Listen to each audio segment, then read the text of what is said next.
Meus queridos irmãos e irmãs, com muita alegria, celebramos hoje o segundo domingo do tempo do Advento.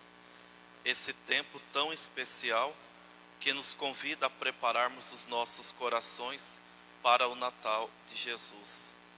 Esse tempo nos convida, sobretudo, a nos prepararmos para a segunda vinda de Jesus ou para a nossa ida até Ele. Porque a segunda vinda vai acontecer no fim dos tempos. Nós não sabemos se nós estaremos vivos para ver. Pode ser que nós veremos quando nós já tiver partido dessa vida.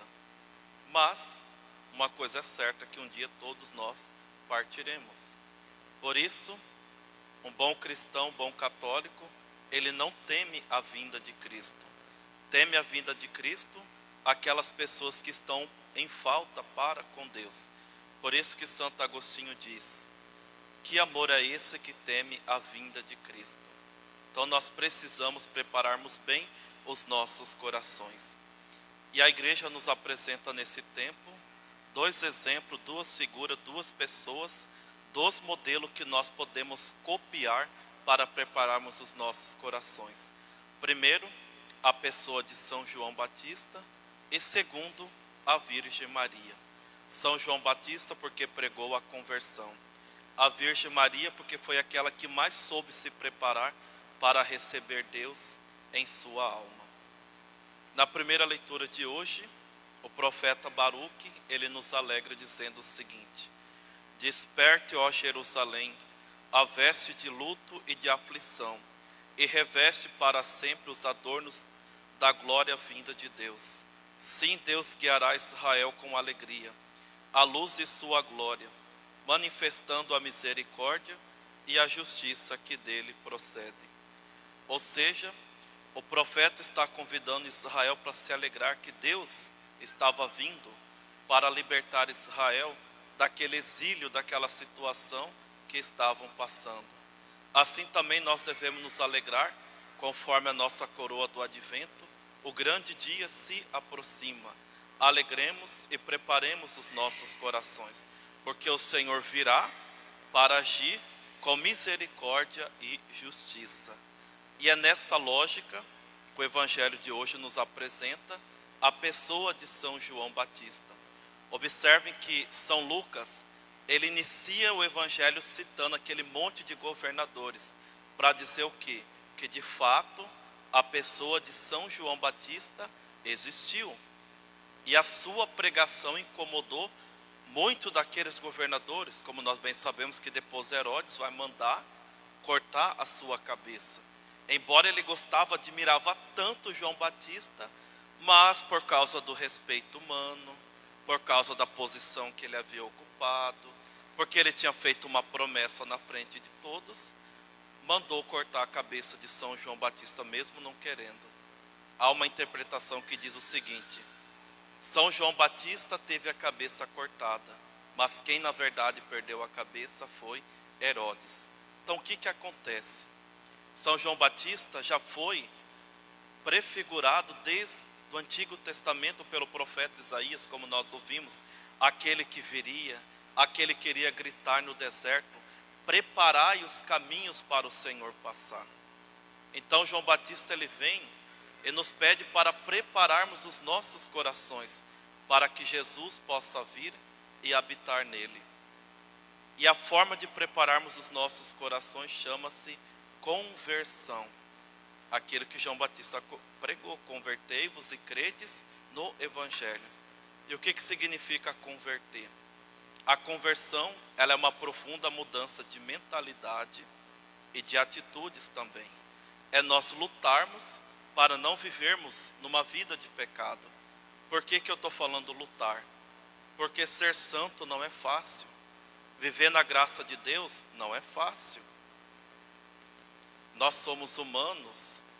A nossa alma, ela tende para aquilo que é mais fácil, ou seja, o pecado, o prazer. Mas nós devemos lutar, ter paciência conosco mesmo, ter paciência com o próximo e lutar para sermos santos. Muitas pessoas já desistiram da santidade. Muitos católicos não querem mais viver uma conversão. Até são católicos domingueiros, eles vêm à missa, mas não querem buscar essa conversão, porque é difícil. Para vocês terem uma ideia, eu comecei a estudar agora uma doença espiritual, creio que todos já ouviram o nome dessa doença, ela chama-se assídia, muito diferente da tibieza, mas não é a mesma coisa. O que é assídia? Assídia, ela é uma junção de pecado e patologia. No pecado é a preguiça, na patologia é a tristeza, semelhante a uma depressão. Então, o que é assídia? É a profunda tristeza que eu sinto diante daquilo que Deus quer para mim. O que Deus quer para mim? O que Deus quer para você? A santidade, a salvação. Então, diante dessa proposta, nós sentimos uma profunda tristeza e por isso nós não nos convertemos. Por isso nós não saímos do lugar, nós não damos passo e preferimos viver a vida que nós estamos levando. E às vezes até uma vida dupla. O coração não pode amar duas pessoas ao mesmo tempo. Não pode amar duas realidades ao mesmo tempo. Tem católico que acende uma vela para Deus dentro da igreja, chega lá fora nos negócios, dentro de casa, no trato com os outros, com os funcionários, com os vizinhos, com os familiares, acende uma vela para Satanás.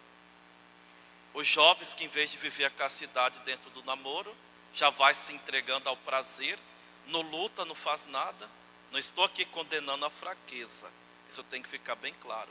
O que eu estou condenando é aquela pouca vergonha, aquela pouca falta de determinação que muitas pessoas têm, de não se esforçar. Como eu estou falando, não é fácil a conversão, mas você está fazendo alguma coisa. O que acontece é dois extremos. Um lado, as pessoas se acham que são santas, depois elas descobrem que elas não são santas coisa nenhuma, porque é impossível sermos santos dessa forma. Depois eu vou explicar o porquê.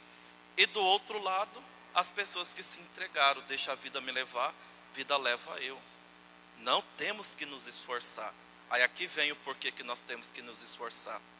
Nós fazemos a nossa parte, mas quem vai converter o nosso coração, quem vai nos fazer grandes santos, é a graça de Deus, porque a iniciativa é sempre de Deus. Então, diante da nossa fraqueza, da nossa miséria, das nossas quedas, nós devemos rezar: Senhor, o que eu tenho para isso é hoje. Não quero mais viver essa vida. Ajuda-me, eu quero me libertar. Vai, procura um sacerdote, confessa e volta para a luta, para o combate. Se cair, a mesma coisa. A vida de um cristão é assim. Isso que eu quero dizer para vocês. Que muitos pensam que santidade é uma coisa extraordinária. É para quem já está lá no céu, os verdadeiros santos. A santidade aqui é nós lutarmos, e pode chegar um momento, sim, que Deus vai nos dar uma graça de nessa vida já viver uma antecipação daquilo que nós viveremos no céu. Mas isso está longe para eu, Padre Marco, chegar lá. Talvez para muitos de vocês aqui também. Então, o que é a santidade? É lutarmos por ela, é buscarmos esta conversão. E a segunda leitura, ela nos lembra também que nós somos responsáveis pela conversão do outro, pela conversão do nosso próximo. Olha que bonito São Paulo rezando pela comunidade de Filipenses, rezando para que eles crescessem no amor. Assim também nós temos que ter paciência com o nosso próximo. Nós temos que rezar. Essa semana nós celebrávamos São Francisco Xavier, na sexta-feira. E quem foi fundamental na vida dele foi Santo Inácio de Loyola. Santo Inácio e eles tiveram muitos atritos no início. Porque Santo Inácio vai dizer que ele era uma massa dura, difícil que ele teve para sovar, para amassar. E tem pessoas que são assim, tem esse coração duro, não é fácil. Muitas vezes a gente tem que dar um tempo, tem que silenciar, entregar aquelas pessoas para Deus, mas não desistir na nossa oração. E ao mesmo tempo não entrar em desespero, confiar que a graça de Deus vai mudar. Esses dias, ontem uma ministra me falou que ela está muito feliz, que há um tempo atrás a filha estava de um jeito e agora a filha está de outro. Está apaixonada, está seguindo tal padre, está lendo isso, está lendo aquilo, está participando das santas missas, está rezando. Aí eu falei: vocês sabem o que é isso? É o trabalho, é a perseverança, o esforço de vocês. Quando nós saímos da nossa casa para cuidar das coisas de Deus com amor, vocês podem ter certeza que lá na nossa casa, Cristo ocupa o nosso lugar. E Ele cuida dos nossos. Mas paciência, paciência, paciência. Quem converte, quem santifica é a graça de Deus. Frei Gabriel de Santa Maria Madalena, um frei carmelita, ele nos diz o seguinte: quem prega deve fazê-lo mais com a vida do que com as palavras. E quem escuta deve estar em clima de silêncio, de oração e de mortificação. Ou seja, antes de pregarmos, antes de dizer o que é certo, o que é errado, antes de mostrar o caminho certo para o outro, primeiro nós temos que viver. Primeiro nós temos que nos converter. O que disse o Evangelho de hoje? Que São João Batista, ao ouvir a palavra de Deus, ele foi para o deserto. E a partir daí ele percorreu todo o Jordão pregando: convertei-vos e credes no Evangelho, preparai o caminho do Senhor. Assim também nesse tempo do Advento, nós somos convidados a prepararmos os caminhos do Senhor, indo para o nosso deserto, para lá nos encontrarmos com Jesus e permitir que a sua graça transforme os nossos corações. Louvado seja nosso Senhor Jesus Cristo.